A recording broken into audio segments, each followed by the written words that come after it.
Good afternoon, students. So, I hope that you're having a wonderful day. So, the previous class I was telling about the losing streams and the gaining streams. So, I hope that you have gone through that entire video and have cleared your concept about this losing and the gaining streams. And I must say that it is very important question from the examination point of view. Next, in today's class, what I'm going to tell is about the most important aspects of this particular module, that is module 10, hydrology and its branches. Okay, so we know that what is hydrology, which we have already discussed the term, the definition of what is hydrology, right? So hydrology means it is the science that encompasses, means like when we are in a primary grade or say a higher secondary grade also, we can clearly define hydrology as the study of water. But being the UG students of integrated biology batch, we have to be more and more specific in defining what is hydrology. Okay, so hydrology is the science that encompasses the occurrence, distribution, movement and properties of waters of the earth. അതായത് hydrology എന്ന് പറയുമ്പോൾ ഈ നാല് കാര്യങ്ങൾ include ചെയ്യുന്ന ഒരു branch of science ആണ്. Occurrence of water, distribution of water, movement of water and properties of water. അപ്പോൾ ഈ നാല് കാര്യങ്ങൾ ഇൻക്ലൂഡ് ചെയ്യുകയാണെങ്കിൽ occurrence, distribution, movement and properties of water include ചെയ്യുകയാണെങ്കിൽ we can also tell that it includes also the three parameters of water, that is the physical parameters, example pH, chemical parameters, example carbonate, biological parameters, example the presence of any sort of microorganisms in the water. അപ്പോൾ hydrology also encompasses the physical, chemical and biological parameters of water. As this water travels in various paths in Earth's spheres, which we have already discussed in this water cycle. Okay. നമ്മൾ hydrology എന്ന് പറഞ്ഞിട്ടുള്ള ഒരു branch define ചെയ്യുമ്പോൾ we have to also define who are hydrologist. Okay, അപ്പോൾ hydrologist എന്ന് പറയുന്നത് they apply their scientific knowledge and mathematical principles to solve water related problems in the society in terms of the quantity, quality and availability of water. അതായത് hydrology വെള്ളത്തിനെ കുറിച്ച് പഠിച്ചിട്ട് ആ ഒരു സ്റ്റഡീനെ സൊസൈറ്റിക്ക് ഇംപ്രൂവ് ചെയ്യുന്ന രീതിയിൽ, സൊസൈറ്റിയുടെ ആ ഒരു ലിവിങ് സ്റ്റാൻഡേർഡിനെ ഇംപ്രൂവ് ചെയ്യുന്ന രീതിയിൽ അവർ ഇംപ്ലിമെന്റ് ചെയ്യുകയാണ്. എന്ത് റിലേറ്റഡ് ആയിട്ട്? വാട്ടർ റിലേറ്റഡ് ആയിട്ട്. വാട്ടറിന്റെ ക്വാളിറ്റി, നമ്മൾ ഉപയോഗിക്കുന്ന വെള്ളം നല്ലതാണോ, അല്ലെങ്കിൽ നമുക്ക് ക്വാണ്ടിറ്റി, നമുക്ക് ഉപയോഗിക്കാൻ പാകത്തിന് അത്രമാത്രം വെള്ളം നമുക്ക് ലഭ്യമാകുന്നുണ്ടോ, അല്ലെങ്കിൽ വേറൊരു ടേം കൂടി പറയുന്നത് അവൈലബിലിറ്റി. അവൈലബിലിറ്റി എന്ന് പറയുന്നത് വെള്ളത്തിന്റെ ലഭ്യത. ഈ മൂന്ന് കാര്യങ്ങൾ നല്ലോണം ഡിസ്കസ് ചെയ്തിട്ട് തങ്ങളുടെ അറിവ്, അതായത് സയൻസ് ആയിട്ടുള്ള റിലേറ്റഡ് ആയിട്ടുള്ള അറിവും കുറച്ചൊക്കെ സ്റ്റാറ്റിസ്റ്റിക്സും കുറച്ചൊക്കെ മാത്തമാറ്റിക്സും ഫിസിക്സും കെമിസ്ട്രിയും എല്ലാം കൂടി മെർജ് ചെയ്തിട്ടുള്ള ഒരു അറിവിന്റെ ഭാഗമായിട്ട് എന്തെങ്കിലും ഒരു വാട്ടർ റിലേറ്റഡ് ആയിട്ടുള്ള ഒരു പ്രോബ്ലം സോൾവ് ചെയ്യാൻ പറ്റുന്ന ആൾക്കാരെയാണ് നമ്മൾ ഹൈഡ്രോളജിസ്റ്റ് എന്ന് പറയുന്നത്. ഓക്കെ, ഇപ്പോൾ over a period of time a lot of branches in the subject of hydrology have grown. ഇപ്പോൾ നമ്മൾ സിമ്പിൾ ആയിട്ട് പറഞ്ഞു കഴിഞ്ഞാൽ hydrology is a study of occurrence, distribution, movement and properties of water on the earth. പക്ഷെ ഇപ്പോൾ ഈ പറഞ്ഞ ഹൈഡ്രോളജിയിൽ തന്നെ ഒരുപാട് സബ് ഡിവിഷൻസ് അഥവാ വകഭേദങ്ങൾ ഉണ്ട്. Okay, so in this slide you have to understand what is hydrology and what are hydrologists, അല്ലെങ്കിൽ what is hydrology and who are hydrologists. Okay, ഇതൊരു ഷോർട്ട് ഫോം ആണ്. ഹൈഡ്രോളജി എന്ന് പറയുന്നത് it is the occurrence, that is O, distribution that is D, movement that is M and properties that is P of the waters of the earth. അപ്പോൾ ഈ ഒരു short form നിങ്ങളൊന്ന് മനസ്സിലാക്കി വെക്കണം. Occurrence, distribution, movement and properties of waters of the earth. Okay, so you have to understand what is hydrology and who are hydrologists. Okay, who are hydrologists? നമുക്കറിയാം, the hydrologists are those person that have studied hydrology and that persons that uses scientific principles and mathematical knowledge and sometimes some bits of physics, chemistry and statistics to solve any water related problem in terms of quantity, quality and availability of water. അതായത് വെള്ളമായി related ആയിട്ടുള്ള ഏത് problem ഏത് സ്ഥലത്താണെങ്കിലും അത് tackle ചെയ്യാൻ കഴിവുള്ള ആൾക്കാരെയാണ് നമ്മൾ hydrologist എന്ന് പറയാ. ഓക്കെ, ഇനി നമ്മൾ പറഞ്ഞു ഹൈഡ്രോളജിയിൽ ഡിഫറെന്റ് ബ്രാഞ്ചസ് ഉണ്ടെന്ന് പറഞ്ഞു. ഇപ്പൊ നമ്മൾ കെമിക്കൽ ഹൈഡ്രോളജിനെ കുറിച്ച് ഓൾറെഡി ഡിസ്കസ് ചെയ്തിട്ടുള്ള കാര്യമാണ്. ഓക്കെ, അപ്പൊ chemical hydrology is also called as hydrochemistry.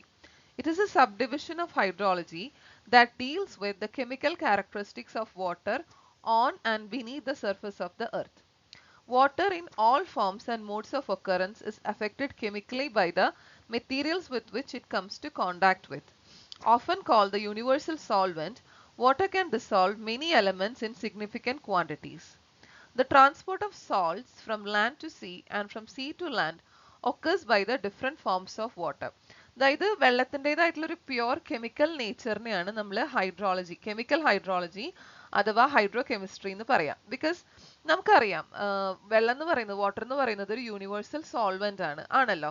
അപ്പോൾ ആ ഒരു സോൾവെന്റിന്റെ നേച്ചർ ഡിസ്ക്രൈബ് ചെയ്യുന്നത് എന്ത് സൊല്യൂട്ട് ആണോ ഈ ഒരു സോൾവെന്റിൽ ഡിസോൾവ് ചെയ്തിട്ടുള്ളത് ആ സൊല്യൂട്ടിന്റെ നേച്ചർ അനുസരിച്ചിട്ടായിരിക്കും ആ വാട്ടർ പിന്നെ അറിയപ്പെടുന്നത്. നമുക്കറിയാം, ഇപ്പൊ നമ്മളൊരു 100 ml വാട്ടർ എടുത്തിട്ട് ഒരു 10 gram സോഡിയം ക്ലോറൈഡ് അഥവാ ഉപ്പിട്ടിട്ട് മിക്സ് ചെയ്യാണ്, ഡിസോൾവ് ചെയ്യുകയാണെങ്കിൽ നമുക്ക് കിട്ടുന്നത് ഉപ്പ് ലായനിയാണ്. ഓക്കെ, അതേസമയം 100 ml വെള്ളത്തിൽ 10 gram ഷുഗർ ഡിസോൾവ് ചെയ്ത് കിട്ടുന്നത് ഷുഗർ സൊല്യൂഷൻ ആണ്. അപ്പോൾ എന്ത് സൊല്യൂട്ട് ആണോ വെള്ളത്തിൽ ഡിസോൾവ് ആകുന്നത് വെള്ളം പിന്നീട് ആ സൊല്യൂട്ടിന്റെ നേച്ചർ ആയിരിക്കും കാണിക്കുക. ഈ ഒരു ബേസിക് പ്രിൻസിപ്പിൾ തന്നെയാണ് കെമിക്കൽ ഹൈഡ്രോളജിയിൽ നമുക്ക് ഡിഫൈൻ ചെയ്യാനായിട്ട് പറ്റുന്നത്. സോ രണ്ടാമത്തെ ഒരു ഡെഫിനിഷൻ അല്ലെങ്കിൽ രണ്ടാമത്തെ ഒരു important fact about chemical hydrology എന്ന് പറഞ്ഞു കഴിഞ്ഞാല് നമുക്കറിയാം, ഇപ്പോ കര അഥവാ ലാൻഡിൽ കുറച്ച് സോൾട്ട് ഉണ്ടാകും. സോൾട്ട് അല്ലെങ്കിൽ എന്തെങ്കിലും ടൈപ്പ് മിനറൽസ് അല്ലെങ്കിൽ ന്യൂട്രിയൻസ് ഉണ്ടാകും. അത് കടലിലേക്ക് സീയിലേക്ക് ചെന്ന് പതിക്കുന്നതും അല്ലെങ്കിൽ സീയിൽ കാണുന്ന സ്പെസിഫിക് ആയിട്ടുള്ള ന്യൂട്രിയൻസോ സോൾട്ടോ കരയിലേക്ക് വന്ന് പതിക്കുന്നതും വാട്ടർ എന്ന് പറഞ്ഞിട്ടുള്ള ഒരു മീഡിയേറ്ററിന്റെ ഹെൽപ്പോട് കൂടിയാണ്. വാട്ടറിന് അങ്ങനെ മീഡിയേറ്റർ ആയിട്ട് ആക്ട് ചെയ്യാൻ പറ്റുന്നത് എന്തുകൊണ്ടാണ്? Only because water is A universal solvent. Okay, അപ്പൊ അതാണ് the basics of chemical hydrology which is one among the different branches of hydrology. Okay, ഇനി കെമിക്കൽ ഹൈഡ്രോളജി ഇമ്പോർട്ടൻ്റ് ആയിട്ട് വരുന്ന മറ്റൊരു ഡേ ടു ഡേ ആയിട്ടുള്ള ഒരു കോൺസിക്വൻസസ് ആണ് ഈ ഒരു പിക്ചറിൽ കാണാനായിട്ട് പറ്റുന്നത്. നിങ്ങൾ ഡെഫിനറ്റ്ലി കേട്ട് കാണും, what is acid rain. Acid rain എന്താണെന്ന് നിങ്ങൾക്ക് എല്ലാവർക്കും മനസ്സിലായിട്ടുള്ള ഒരു കാര്യമാണ്. അപ്പൊ ആസിഡ് റെയിൻ എന്ന് പറയുന്നത് സൾഫർ ഡയോക്സൈഡ് ആയിക്കോട്ടെ, നൈട്രസ് ഡയോക്സൈഡ് ആയിക്കോട്ടെ, ഇൻഡസ്ട്രിയൽ എഫ്ലുവൻസ് ആയിട്ട് ഇൻഡസ്ട്രിയുടെ ഒരു ബൈ പ്രൊഡക്റ്റ് ആയിട്ട് വരുന്ന ഗാഷ്യസ് ഫോമിലുള്ള മോളിക്യൂൾസ് ആണ്. അപ്പൊ അവര് which is discharged from the industries, they will definitely, because of the density difference between the other gaseous elements of the air, they're going to definitely go up and merge with the clouds. അപ്പൊ സാധാരണ ഒരു water vapour എന്ന് പറയുന്നത് pure water ആണ്. പക്ഷെ ഈ ഒരു chemicals ആയിട്ട് കലർന്നിട്ടുള്ള വാട്ടർ വേപ്പർ ആകുമ്പോൾ precipitation വഴി താഴത്തേക്ക് വരുന്ന ആ വാട്ടർ ഡ്രോപ്ലെറ്റ്സിൽ കൺസിഡറബിൾ എമൗണ്ട് ഓഫ് സൾഫ്യൂരിക് ആസിഡും നൈട്രസ് ആസിഡും ഉണ്ടാവും. ഒരു സ്ട്രോങ് സൾഫ്യൂരിക് ആസിഡ് ആണെന്ന് ചോദിച്ചു കഴിഞ്ഞാൽ ഡെഫിനറ്റ്ലി അല്ല, പക്ഷേ definitely it is harmful enough to cause many problems in the skin as well as in the entire ecological nick.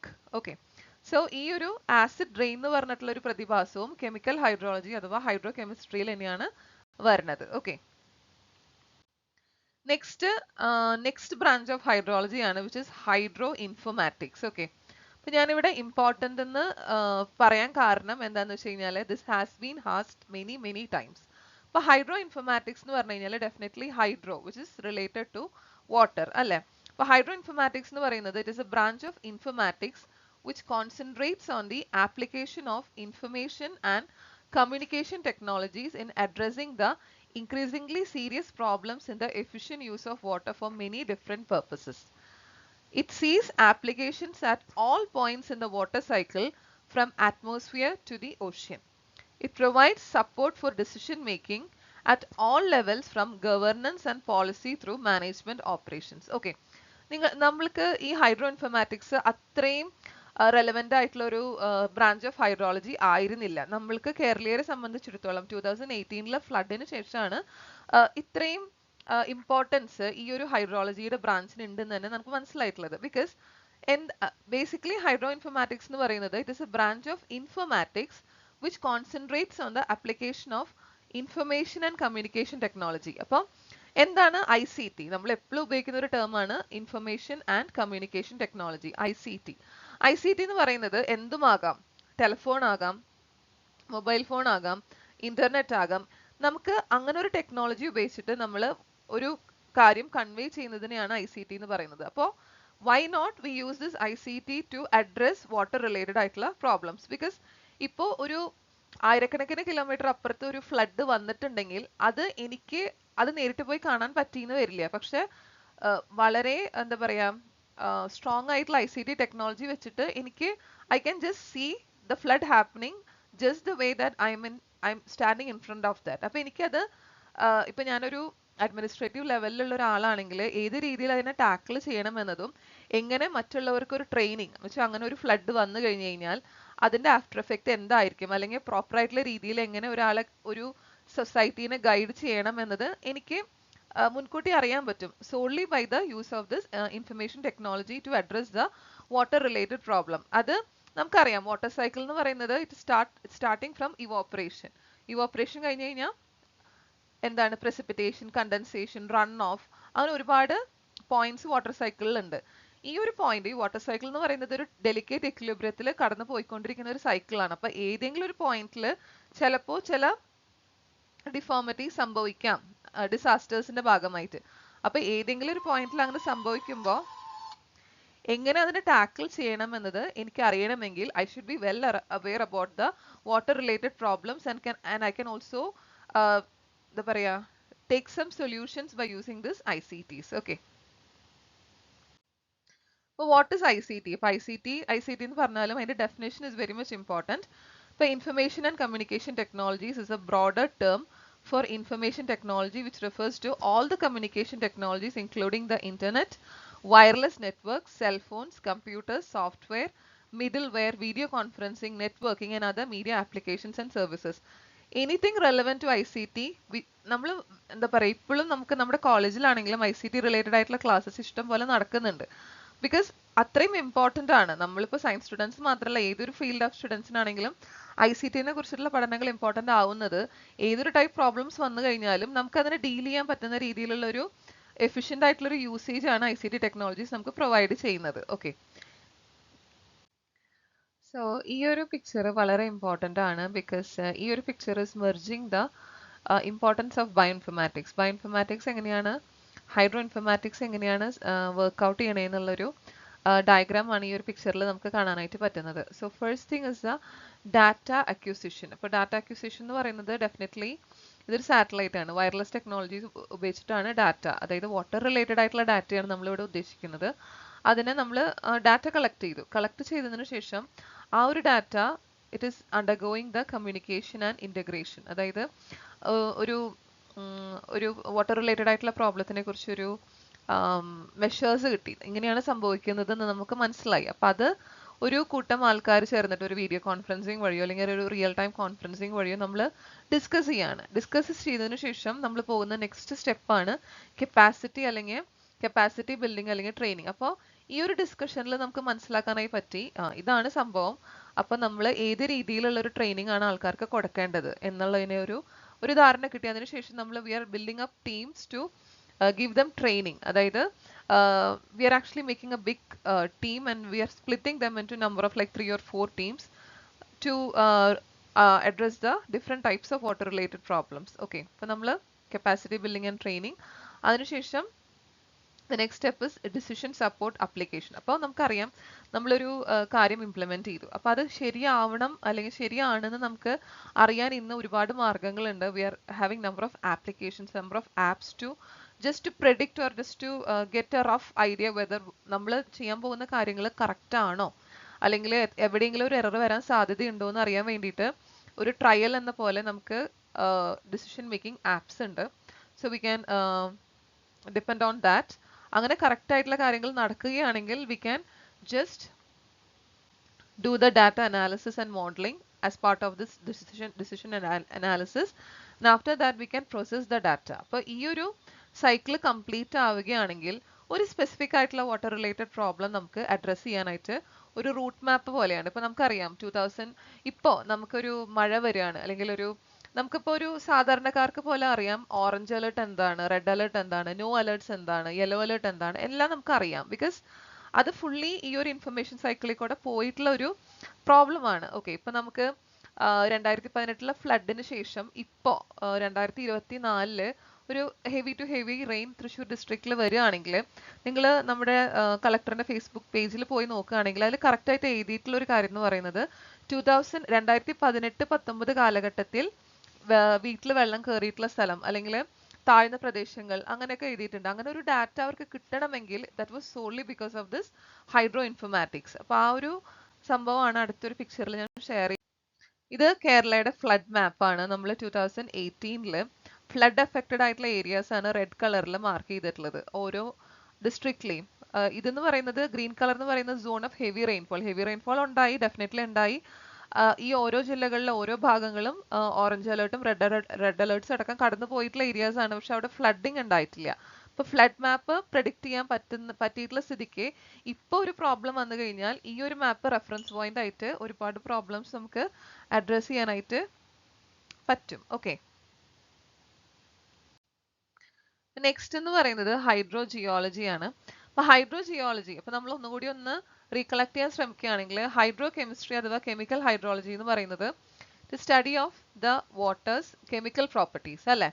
പിന്നെ ഹൈഡ്രോ ഇൻഫർമാറ്റിക്സ് എന്ന് പറയുന്നത് it is the branch of hydrology that deals with the problem related to water. വെള്ളത്തിൻ്റെതായിട്ടുള്ള problem solve ചെയ്യുക എന്ത് ഉപയോഗിച്ചിട്ട്? Information technology ഉപയോഗിച്ചിട്ട്. അതാണ് hydro informatics. മൂന്നാമത്തെ ബ്രാഞ്ച് ഓഫ് ഹൈഡ്രോളജി ആണ് ഹൈഡ്രോ ജിയോളജി. ഞാനിവിടെ ജിഫ് ഇമ്പോർട്ടൻ്റ് എന്നുള്ള ജിഫ് ആഡ് ചെയ്ത് എന്താണെന്ന് വെച്ച് കഴിഞ്ഞാൽ it is definitely important. I humbly request that you have to go through this because ഞാൻ ഇപ്പോൾ ഇമ്പോർട്ടൻ്റ് എന്ന് രേഖപ്പെടുത്തിയിട്ടുള്ള കാര്യങ്ങൾ it may be asked as 5 mark question alone. Okay, അപ്പോൾ അതുകൊണ്ടാണ് ഞാൻ അത്ര ഇമ്പോർട്ടൻ്റ് ആയിട്ട് പറയുന്നത്. അപ്പൊ ഹൈഡ്രോ ജിയോളജി എന്ന് പറഞ്ഞാൽ എന്താണ്? ജിയോളജി എന്ന് പറഞ്ഞാൽ എന്താ? ഭൂമിയുടെ പഠനമാണ് ജിയോളജി അല്ലേ. അപ്പൊ hydro geology is the area of geology that deals with the distribution and movement of ground water in the soil and rocks of the earth's crest. അപ്പൊ ഇവിടെ ഗ്രൗണ്ട് വാട്ടർ എന്ന് പറഞ്ഞിട്ടുള്ള ഒരു ടേം വന്നിട്ടുണ്ട്. അപ്പോൾ നമ്മൾ മനസ്സിലാക്കണം what is the difference between surface water and ground water അല്ലെ. അപ്പൊ ഗ്രൗണ്ട് വാട്ടർ എന്ന് പറയുന്നത് നമുക്ക് കാണാൻ പറ്റുന്ന വെള്ളമാണോ? അല്ല. അപ്പൊ സോയിലിന്റെ അടിയിൽ കാണുന്ന സോയിലിന്റെ അടിയിൽ സോയിൽ ലെയേഴ്സിലും റോക്ക് പാർട്ടിക്കിൾസിലും ഇമേഴ്സ് ചെയ്ത് കിടക്കുന്ന വെള്ളമാണ് ഗ്രൗണ്ട് വാട്ടർ. അതിനെ കുറിച്ചിട്ടുള്ള കംപ്ലീറ്റ് പഠനമാണ് ഈ പറഞ്ഞ ഹൈഡ്രോ ജിയോളജി എന്ന പേരിൽ അറിയപ്പെടുന്നത്. ഹൈഡ്രോ ജിയോളജിയുടെ മറ്റ് ടേംസ് ആണ് ജിയോ ഹൈഡ്രോളജി എന്ന്. പക്ഷേ ഹൈഡ്രോ ജിയോളജി കുറച്ചും കൂടി കോമൺലി യൂസ് ടേം ആണ്. അപ്പോൾ hydrogeology deals with how the water is getting into the ground. അപ്പോൾ വെള്ളം ഗ്രൗണ്ട് വാട്ടർ ആവുന്നതിന് പറയുന്ന പേരാണ് recharge.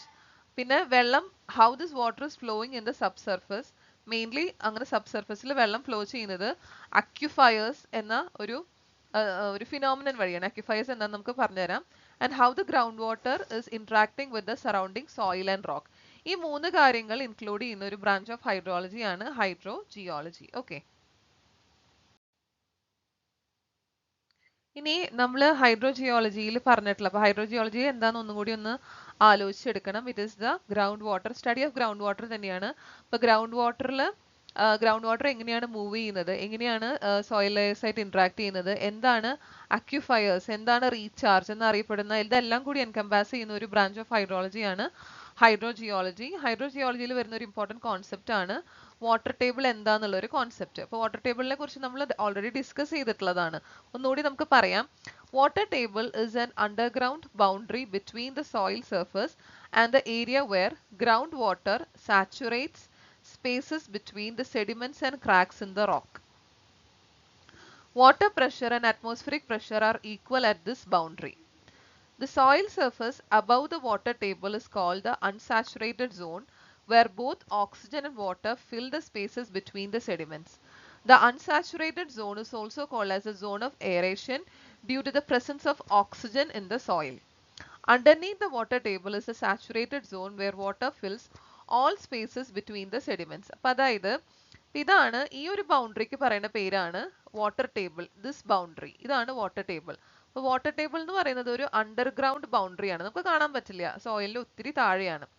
It is the underground boundary that is present between the soil surface and the area where the ground water saturate spaces between sediments and rocks. അപ്പോൾ ഈ ഒരു soil ലെയറിന്റെയും ഈ ഒരു ഡൗൺവേർഡ് സോയിൽ ലെയർ. അപ്പൊ ഇവിടെ എന്ന് പറയുന്നത് the water is completely filling the spaces between the sediments and rocks. ഇവിടെ എന്ന് പറയുന്നത് വാട്ടർ ഉണ്ട്, പക്ഷെ it is not completely saturating the soil and rocks over there. അപ്പൊ ഇതിന്റെ രണ്ടിന്റെ ഇടയ്ക്കുള്ള ഒരു ബൗണ്ടറിക്ക് പറയുന്ന പേരാണ് വാട്ടർ ടേബിൾ. ഈ ഒരു ബൗണ്ടറിയിൽ വാട്ടർ പ്രഷർ ആണെങ്കിലും അറ്റ്മോസ്ഫിയറിക് പ്രഷർ ആണെങ്കിലും സെയിം ആയിരിക്കും. ഓക്കെ. പിന്നെ the soil surface above the water table is called the unsaturated zone. അപ്പോൾ അതായത് വാട്ടർ ടേബിളിന് തൊട്ട് മുകളിലുള്ള ഈ ഒരു സോയിൽ സർഫസ് അൺസാച്ചുറേറ്റഡ് ആണ്. ബിക്കോസ് അതിൽ സോയിൽസ് ഉണ്ട്, സെഡിമെന്റ്സ് ഉണ്ട്, റോക്സ് ഉണ്ട്, ചെറിയ ജലാംശം അതിന്റെ ഉള്ളിലുണ്ട്. പക്ഷെ അത് ഫുള്ളി, ആ ഒരു soil area fully saturated with water അല്ല. അതേസമയം വാട്ടർ ടേബിളിൻ്റെതായിട്ടുള്ള ഈ ഒരു ബൗണ്ടറിയുടെ താഴെയുള്ള സോയിലും റോക്കും ഒക്കെ കംപ്ലീറ്റ്ലി സാച്ചുറേറ്റഡ് വിത്ത് വാട്ടർ ആണ്. First thing. പിന്നെ ഇത് അൺസാച്ചുറേറ്റഡ് സോൺ ആണ്. ഇത് also known as A zone of aeration. Because ഇവിടെ വെള്ളം ഇല്ലാത്തതിന്റെ അഭാവത്തിൽ തന്നെ there is lot of aerated space between the rocks and sediments and the soil particle. Okay. So water table presence എന്തുകൊണ്ടാണ് ഇവിടെ പറഞ്ഞിട്ടുള്ളത് എന്ന് വെച്ച് കഴിഞ്ഞാൽ water table is a very important component that is also coming as part of the hydrogeology. മനസ്സിലായോ? Next ഹൈഡ്രോജിയോളജിയിൽ നമ്മൾ പറഞ്ഞു water table ഭയങ്കര ഇമ്പോർട്ടൻ്റ് ആണ്. വാട്ടർ ടേബിളിനേക്കാളും ഒരു പക്ഷേ വാട്ടർ ടേബിളിൽ അത്ര തന്നെ ഇമ്പോർട്ടൻ്റ് ആയിട്ടുള്ള മറ്റൊരു കോൺസെപ്റ്റ് ആണ്, കോൺസെപ്റ്റ് അല്ല, മറ്റൊരു ഇമ്പോർട്ടൻറ്റ് കോമ്പോണൻറ്റ് ഇൻ ഹൈഡ്രോജിയോളജിയാണ് aquifer. Aquifer. The aquifer is a subsurface layer of rock or sediment that holds underground water, groundwater, and allows it to flow. Aquifers can be made up of layers of sand, gravel, or rock that absorb water. When the spaces in the rock are connected, the water can flow through the rock matrix. Aquifers can be tapped by wells for domestic, agriculture, or industrial use. അതായത് നമുക്ക് ഈ water മാനേജ്മെന്റിൽ വരുന്ന ചില terms നമുക്ക് ഇച്ചിരി confusing ആയി തോന്നും. ഇപ്പൊ വെൽസ് എന്താണ്, അക്യുഫേഴ്സ് എന്താണ്? നമുക്കറിയാം വെൽസ് എന്ന് പറയുന്നത് എന്താണ്, നമ്മുടെ വാട്ടർ ടേബിളിലേക്ക് ഉള്ള ഒരു ഡ്രില്ലിംഗ് ആണ് വെൽസ് എന്ന് പറയുമ്പോൾ അർത്ഥമാക്കുന്നത്. ഓക്കെ. വെൽസിന്റെ അതേ പർപ്പസ് തന്നെയാണ് അക്യുഫയറിനുള്ളത്. ഇപ്പൊ നമുക്കറിയാം ബേസിക്കലി നമ്മൾ അറിഞ്ഞിരിക്കേണ്ട രണ്ട് കാര്യങ്ങൾ എന്ന് പറയുന്നത് difference between surface water and ground water. Okay. ഇപ്പൊ ഗ്രൗണ്ട് വാട്ടർ നമുക്കറിയാം സോയിലിന്റെ ഒരുപാട് താഴെയാണ് ഗ്രൗണ്ട് വാട്ടർ കാണുന്നത്. ഓക്കെ. അപ്പോൾ സോയിലിന്റെ താഴെ ഗ്രൗണ്ട് വാട്ടർ കാണുന്നുണ്ടെങ്കിൽ അപ്പൊ ആ ഗ്രൗണ്ട് വാട്ടർ എവിടെയാണ് സ്ഥിതി ചെയ്യുന്നതെന്ന് പറഞ്ഞു കഴിഞ്ഞാൽ സോയിലിന്റെ അടിയിൽ, ഒരുപാട് അടിയിലുള്ള റോക്ക്, അതായത് പാറക്കഷ്ണങ്ങളുടെ ഇടയിൽ അല്ലെങ്കിൽ സോയിലിന്റെ ഇടയിലൊക്കെ ഡ്രോപ്ലെറ്റ്സ് ഓഫ് വാട്ടർ ഇങ്ങനെ അക്യുമുലേറ്റ് ആയിട്ട് കിടക്കുന്നുണ്ടാവും. ആ അങ്ങനെ അക്യുമുലേറ്റ് ആയിട്ട് കിടക്കുന്ന, അതായത് ഈ റോക്സിന്റെ ഇടയിലുള്ള പോർസിൽ സ്ഥിതി ചെയ്യുന്ന വാട്ടേഴ്സ് അത് ഒരുമിക്കുമ്പോൾ, അത് മെർജ് ചെയ്യുമ്പോൾ അവിടെ ഒരു വാട്ടർ ബോഡി ഫോം ചെയ്യാണ്. ഓക്കെ. അപ്പൊ അങ്ങനെയുള്ള വാട്ടർ ബോഡിക്ക് പറയുന്ന പേരാണ് അക്യുഫേഴ്സ്. അപ്പൊ നമ്മൾ ഒന്നുകൂടി വായിച്ചു നോക്കി കഴിഞ്ഞാൽ കുറച്ചുകൂടി ക്ലിയർ ആവും. Aquifer is a subsurface layer of rock or sediment that holds ground water. അപ്പൊ ഡെഫിനറ്റ്ലി അത് it's a layer of rock അല്ലെങ്കിൽ sediment that is present underground and that can hold the groundwater. അത് ground വാട്ടറിനെ ആ ഒരു layer of rock or sediment ആണ് അക്യുഫേഴ്സ്. അതിന് ground വാട്ടറിനെ hold ചെയ്യാൻ മാത്രമല്ല ആ ഗ്രൗണ്ട് വാട്ടറിനെ വേണമെങ്കിൽ മൂവ് ചെയ്യാനുള്ള ഒരു കപ്പാസിറ്റി കൂടി അക്യുഫേഴ്സിനുണ്ട്. It is mainly made up of layers of sand, gravel or rock that can absorb water. അതാണ് അതിന്റെ മെയിൻ കപ്പാസിറ്റി. അങ്ങനെ ഇപ്പോൾ നമുക്കറിയാം അക്യുഫേഴ്സ് എന്ന് പറയുന്നത് it is layers of sand, gravel or rock. അപ്പൊ അതിന്റെ ഇടയിലുള്ള വെള്ളത്തിന്റെ അക്യുമുലേഷൻ കണ്ടിന്യൂസ് ആയിരിക്കില്ല. എവിടെയാണ് ഫോഴ്സ് ഉള്ളത് അവിടെ ആയിരിക്കും വെള്ളം അക്യുമുലേറ്റ് ആവുക. ചില സാഹചര്യങ്ങളിൽ when the spaces between these rocks are connected, അപ്പോൾ കണക്ട് ആവുമ്പോൾ ആ ഒരു വാട്ടർ ഡ്രോപ്ലെറ്റ്സ് അക്യുമുലേറ്റഡ് ആയിട്ടുള്ളത് ഓട്ടോമാറ്റിക്കലി മെർജ് ആവുക ചെയ്യുന്നത്. when the spaces in the rocks are connected, the water can flow through the rock matrix. അതൊരു വാട്ടർ പൂൾ ആവും, water collection ആവും. അങ്ങനെയുള്ള ആ ഒരു സിറ്റുവേഷനിൽ അക്യുഫേഴ്സ് ഉപയോഗിച്ചിട്ട് നമുക്ക് വെള്ളത്തിന് ടാപ്പ് ചെയ്യാൻ പറ്റും. Aquifers can be tapped by wells for domestic, agricultural or industrial use.